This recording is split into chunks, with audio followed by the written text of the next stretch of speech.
ગાડી ગોતવી પડે, ભાગ હારા હોય તો હારો ભાઈબંધ મળે, ખોટો મળે તો ખિસ્સા ખાલી કરે.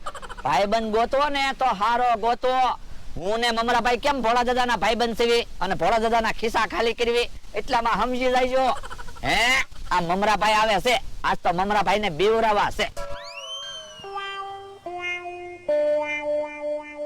હે લ્યો બોલો, બકુલભાઈ તો આયા નથી. મને ફોન માં કીધું હું આપણી જગ્યાએ આવી ગયો કે દેખાતો તો છે ને, ક્યાં ગયા છે? આવ. ઓય બાપા એ હું શું? હે તમે છો? લ્યો બોલો કેવા બી ગયા હું? તો એટલામાં કોઈ હતું નહીં અને તમે હાવ એમ બોલો તો બીક તો લાગે જ તેને. પણ એટલા બધા હું બીવો? શરીર તો જો કેટલું બધું ખાવ ને એટલા બધા બીવો હું? શરીર છે તો હું બીક ન લાગે? લ્યો બોલો ખાલી હાવ એમ કીધું, ચાર તો ઢગલો થઈ ગયા. યો બોલો, હું કેવી રમત વિચારીને